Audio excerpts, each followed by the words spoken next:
Bonjour Laurent, on va se faire une petite interview pour notre petit format de salon BD virtuel.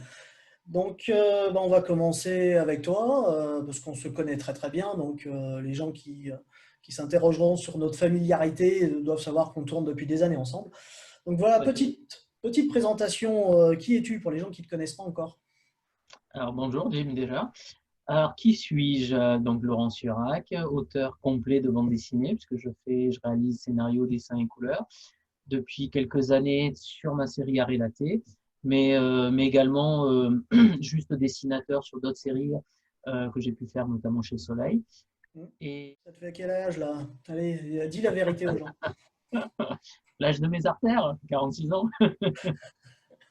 Alors ça va, tes artères vont bien. Avant d'arriver à la BD, qu'est-ce que tu faisais? Tu as commencé directement, entre guillemets, ta carrière de jeune travailleur par le dessin ou tu as fait autre chose? Alors, moi, à la base, je ne suis pas du tout de ce milieu-là, issu de ce milieu-là, puisque j'ai une maîtrise de chimie physique. Donc, je pars sur, au départ, un gros bagage scientifique, même pas littéraire, du coup, hein. Ouais. Et puis en fait, en fin de maîtrise, je décide de franchir le pas, de faire un petit peu des beaux-arts, où je vais être autodidacte, on va dire, en dessin, mais je vais apprendre quelques trucs quand même. Et à partir de là, il va y avoir une rencontre avec un jeune, un jeune homme, on va dire un jeune éditeur qui veut se lancer et on va monter, moi, ma série Les Prophéties Halloween en parallèle de lui qui monte sa structure éditoriale. Et ça part comme ça, fin des années 90, puisque moi, mon premier tome sort en janvier 2000, en fait.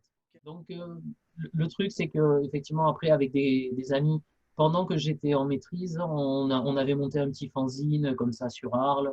Voilà, donc on avait fait quelques numéros comme ça. Et c'est vrai que ça avait été très bien parce que ça m'avait vraiment redonné le goût au dessin et vraiment motivé pour aller dans cette direction-là plutôt que de continuer dans la chimie physique, effectivement. Donc pour cette première sortie d'album, c'était a priori Clair de Lune. Ça te faisait quel Ouais, âge pour ton première publication? 26 ans. 26, hein, ouais, 20 ans tout rond presque, voilà. Ouais, c'est ça. Sur le côté travail tout seul, je sais que tu encres, tu dessines, tu colorises. Tu es un scénariste, co-scénariste, je sais que tu bosses avec un archéologue. C'est quoi la complémentarité pour vous dans... Alors, en fait, à la base, sur Arrêlaté, j'étais parti pour faire tout seul.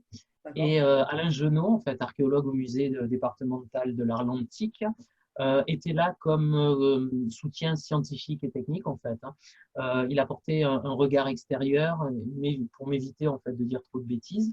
Et puis finalement, arrivé à la fin de l'album, comme il avait fait des remarques sur notamment sur les dialogues, je lui ai proposé d'être co-auteur. Lui, ça lui permettait de finalement de mettre un premier pied dans l'édition. Ouais. Et mine de rien, pour moi, ça permettait d'avoir une assise supplémentaire sur cette série-là dans ce milieu scientifique, on va dire, et ce milieu historique. Ouais, ça donne une bonne C'est vrai qu'en légitimité, ayant ouais. un archéologue sur la couverture, ça assoit un peu plus le projet, en fait, tout simplement. Pourquoi tu Mais as choisi ce ouais. type d'univers? C'est du travail de commande? C'est toi qui étais vraiment attiré par ça? Alors, je suis arlésien, donc je baigne, on va dire, dans cette D'accord. antiquité romaine depuis que Local. je suis tout petit. Et il y a eu cette rencontre effectivement avec Alain, hein, qui est vraiment quelqu'un de passionné par son boulot et qui notamment au sein du musée d'art est médiateur. Donc c'est vrai qu'il a cette envie et cette, j'allais dire obligation, mais c'est vraiment un Hmm. plaisir pour lui que de faire partager sa passion. Et c'est vrai que ça a été communicatif. Donc Ok, bon. Le sujet tombait un peu de lui-même sous le nez, quoi. c'est Ah. ça. Ok, on va regarder un tout petit peu plus tard quelques planches, là, on les mettra en Mhm. post-production. Parle-nous un peu de tes influences, parce que je suis passé chez toi, j'ai vu une collection de comics qui est à peu près dantesque. Tu nous viens d'où en termes de dessin? Qu'est-ce qui t'a motivé, en fait, tes premiers émois dessinatoires Alors et- en fait, comme beaucoup, j'allais dire, à la base, il y a Tintin et Astérix, hein, Ouais. voilà, Bon. forcément, un petit peu Gaston Lagaffe et tout. Et puis, à l'orée de mes 13 ouais, 13 ans, je crois, mon frangin débarque à la maison avec un album relié des spéciales Strange. Donc, si ma mémoire est bonne, c'était le 31, 32, 33. Et c'est Mm. la mort du Phénix Noir, donc sur la série X-Men de Claremont et John Byrne. Et là, c'est grosse claque, effectivement. on peut faire ça aussi en BD. Et à partir de là, ben, j'ai mis le doigt et tout le reste dans le comics. Et c'est vrai qu'au niveau influence, John Byrne est vraiment resté euh, quelqu'un vers qui je vais régulièrement, on va dire, même si maintenant un peu moins. Mm. Voilà, il y a eu cette vraie grosse influence. Un peu plus tard, bah, j'allais dire, il y a Loisel, forcément, avec un trait, un ancrage qui est quand même bien particulier, mais qui est vraiment superbe. Il y a eu qui d'autre encore à ce niveau-là qui a été une vraie bonne claque. Moebius, forcément, Jean Géraud, hein, aussi, que je connaissais bien à l'époque via Blueberry, moins via sa branche Moebius, on va dire. Et un collègue m'a vraiment fait découvrir ça, collègue avec qui j'avais fait ce fanzine sur Arles, en fait, et qui lui était vraiment passionné par Moebius. Et donc, c'est vrai que du coup, bah, voilà, il y a cette espèce, enfin, il y a plusieurs branches, on va dire. Après, c'est vrai que je me rends compte que dans mon dessin, euh, il y a des réminiscences, notamment de John Byrne. Mais après, j'essaie, bah, voilà, au bout d'un moment, d'avoir mon propre style. En testant des choses, j'aime bien changer des fois un peu de style aussi en fonction des projets que je vais faire. Puisque, par exemple, Arrêt Laté, comme on le verra après, Ouais, on va dire, une simili-couleur directe, mais c'est un sépia, en fait, donc c'est du monochrome. ouais. J'ai fait d'autres albums où je ne fais que l'ancrage et ensuite il y a un coloriste. Ouais, parce qu'on Voilà, voit enfin, derrière toi, là, on voit la couverture de Viking que tu as réédité en indépendant après une sortie chez Soleil, je crois. tout à fait, voilà, avec des superbes couleurs de Delphine Rieu, par exemple. Oui, Et, voilà, ouais. c'est Et vrai que voilà, là-dessus, au niveau technique, il y a, parce que on voit bah, à gauche et à droite, là, derrière toi, où tu caches habilement ta collection de comics d'ailleurs. en ce moment sur Arrêt Laté, je suis plutôt à la plume parce que Ouais, papier à grain pour justement puis derrière aquarelle, pouvoir ouais, faire le sépia ou le lavis comme je l'avais fait sur Éric le Rouge, une autre série sur les Vikings. Donc. Mais par exemple sur Viking, j'ai fait de l'ancrage au pinceau. Ancrage au pinceau que j'avais fait par exemple sur les prophéties Halloween aussi, tout premier ouais, je me projet, souviens. où j'étais pinceau, feutre, micron, etc. Donc en fait, j'essaie en fonction des projets, en fonction du papier que je vais utiliser, par exemple, bah de tester des choses en fait, plus ou moins du noir. Sur la geste des Chevaliers Dragons, j'avais pris le parti pris de ne pas faire d'aplat de noir, enfin de partir sur une simili ligne claire par exemple. Ouais. Donc voilà, suivant les projets, je vais tenter des choses avec plus ou moins de bonheur, on va dire. Mais moi, ça me permet de varier, de ne pas rester toujours à faire la même chose, on va dire. Et ça, c'est sympa à chaque fois d'aborder un petit peu le dessin de manière un peu Et puis tu as différente. refait une intégrale noir et blanc, je crois, des prophéties Ouais, pour bah Boulot Rouge. justement parce que moi j'aime beaucoup mon noir et blanc sur cet album-là. Et Ouais, c'est vrai que même si on a fait le tirage principal en couleur, ouais, en effectivement, couleur, ouais, bien sûr. et c'est vrai que euh, Noir et sur blanc, il cette parlait déjà série-là, bien de lui-même, hein. pardon, oui, Le le noir dessin, et ouais, blanc, il parlait déjà costaud, hein. C'est bien. tout à fait, mais comme à la base il était prévu pour être en couleur, Voilà. donc on l'a fait comme ça. Mais comme moi, sur ce coup-là, j'aime beaucoup ce travail-là, même s'il y a plein de reproches qu'on peut lui faire et tout. N'empêche que oui, je l'aime beaucoup et il rend plutôt très bien, effectivement. Tu nous montres un petit peu tes productions, là. Le petit dernier, le tome 7 d'Arrêt Laté, là, qui attaque son Alors, troisième cycle. Donc, voilà, hop là, voilà, ça arrêt vient de laté, donc sortir. Campagne Ulule qui vient de se terminer avec un gros succès. tout à fait, oui, puisque là, pour le coup, ça a été, je crois, ça a été ma meilleure campagne, même pas Ouais. si je crois, avec plus de 400 souscripteurs, donc ce qui fait que Waouh, impressionnant. euh, bah, c'est un vrai soulagement, puisque là, surtout après cette année, on va dire 2020, un petit peu chaotique, hein, Non, même c'est pas. vrai que là, pour le coup, avoir un album qui marche aussi bien en pré-vente, c'est un gros poids qui se lève et ça permet finalement de pouvoir le lancer en étant très serein, puisque finalement, le crowdfunding permet de couvrir tous les frais de réalisation, on va dire, impression, maquettiste, Hmm. suivi, impression, colissage, envoi postaux, etc., goodies et tout. Et ça m'a même permis, pour une fois, de vraiment dégager un petit profit euh, sur, ce, sur cette levée de fonds qui fait que ben voilà, je commence l'année, on va dire, sur les chapeaux de roue et surtout de Ouais. manière très sereine, on va dire. Donc ça, c'est plutôt bien. Donc Donc on ça, c'est parlait un du tome petit, 7 ouais, c'est un d'Arrêt petit Laté. tome 7. Montre-nous l'intégrale Voilà, d'origine. Voilà. voilà. Donc ça, ce sont les trois premiers tomes de la série, en fait.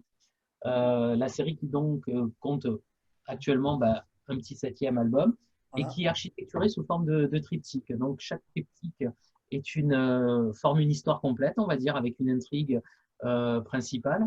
Ouais. On va suivre nos personnages le long de toute la série, qui va se finir au tome 9.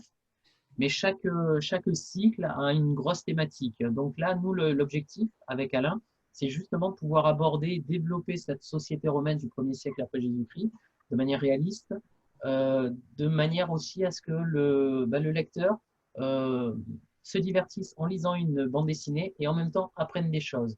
Donc, pour cela, notamment, nous Un avons carnet technique à créé, la fin, je crois. nous Voilà. proposons à la fin de chaque album, en fait, Yes. un gros carnet pédagogique. Alors là, il est conséquent parce que ça regroupe 3 albums, mais au sein de chacun des petits albums, on va retrouver entre 10 et 14 pages de carnet pédagogique sur laquelle, en fait, dans lesquelles on va aborder des petites choses qu'on a traitées dans l'album et qu'on n'a pas forcément développées parce que ce n'était pas le lieu.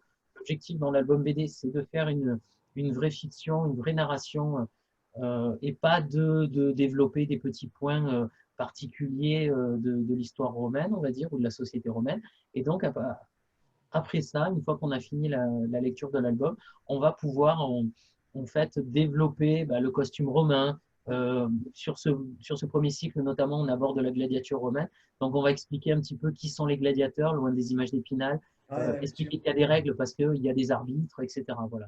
Le but, c'était d'apporter un peu plus, on va dire, de réflexion et d'apporter quelques vérités aussi. Donc, A même si priori, je dirais que si tu en es au tome 7, c'est mission accomplie, parce que bon, il y a quand même des gens qui t'ont suivi depuis un paquet de temps, quoi, hein. c'est ça. Alors, à la base, j'ai quand même pas mal de suiveurs qui sont passionnés par l'histoire, on va Oui, dire. c'est vrai. Et de plus en plus, j'ai des lecteurs BD qui s'y mettent parce qu'effectivement, on arrive au tome 7 et donc ils se disent, bah, il y a peut-être quelque chose quand même. Il n'y a pas que ce côté historique et tout.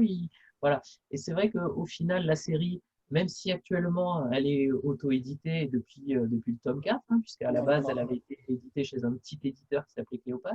Bah, pour faire la transition, est-ce qu'on peut voir d'autres trucs? Et je croise avec la question, bah, où est-ce qu'on te retrouve justement ces rééditions de Vikings, des Voilà, de prophéties Elwyn, voilà. et je Donc on a parlais, le voilà, Viking qui est là. forcément, je tombe sur une page où on voit pas trop de couleurs, voilà, avec les couleurs de Delphine Rieu, comme je disais. Et donc là, ça fait le grand écart entre 911, le traité de Saint-Clair-sur-Epte, Ouais, et 1944, et la recherche par Lannerbe, donc l'ordre noir SS, ouais, et qui cherche le marteau de Thor, en fait. Donc, ils vont profaner le gisant de Roland dans la cathédrale de Rouen. bien. Donc c'est aussi une série historique, on va dire, mais un peu plus fantastique, même s'il n'y a pas de, voilà, il y a pas de, on va pas mélanger les deux Ouais, époques, ouais. on va dire qu'elles sont bien distinctes. On parlait des prophéties Halloween aussi, donc là c'est de l'heroic fantasy Donc plus ça, c'est la classique, réédition de tes 3 albums de Clair de Lune en intégrale, en avec auto-édition et avec en le tome intégrale. 4 inédit, en fait, Et le le tome tome 4 4 qui est dit, voilà. voilà, qui n'était jamais paru chez Clair de Lune. Donc Ok. voilà. Donc ça te fait une belle Euh, actu. On te retrouve où? Dis-moi, où est-ce qu'on peut acheter ça? Où est-ce qu'on te suit sur Internet? Dis-moi. Alors, on peut me suivre. J'ai un petit blog, Laurent Surac, Blogspot. Voilà. Les éditions Sambulle qui méditent, pareil, ont un petit blog qui s'appelle Sambulle, Blogspot, etc. Bon, on donnera les liens de toute On va manière. tout mettre sur Moi, on peut l'écran puis en me suivre. descriptif de la vidéo. Vas-y. Voilà, moi, on peut me suivre également sur Facebook. Ok. Et puis effectivement, nous avons une boutique en ligne, sambulsumup.com, je crois, ou .net, je sais On plus. mettra les liens Voilà, dans le on mettra descriptif. aussi, voilà, où vous pouvez commander les albums sans problème et vous les recevrez chez vous, en ce moment même dédicacés. Donc voilà, il y a pas de problème, on va dire. On est trouvable de partout. Et j'ai quand même un diffuseur, distributeur national, donc chez tous les bons libraires, on va dire, qui veulent travailler avec mon diffuseur, distributeur Macassar, hein, pour La ne pas le question en citer, il y distribution. a moyen de mettre la main sur mes ouvrages. Donc en général, si vous n'y arrivez pas, c'est que votre libraire ne veut pas travailler avec Macassar. Voilà. Voilà. Bon, bah, on te remercie. Donc là, on a abordé ton actualité sur le tome 7, mais on pourra éventuellement revenir sur tes anciennes productions. Donc, on te dit à bientôt. On te remercie bien fort. Et Merci, à n'hésitez bientôt. pas à cliquer sur les liens, aller voir un peu tout ce qui nous fait de beau. Et on se retrouve, toi et moi d'ailleurs, pour le salon BD virtuel tous les mois, donc pour voir en dédicace, en direct, vos ouvrages. Voilà. Donc, on te dit à bientôt pour le salon virtuel. À bientôt Ciao. et bonne lecture d'ici là. Merci.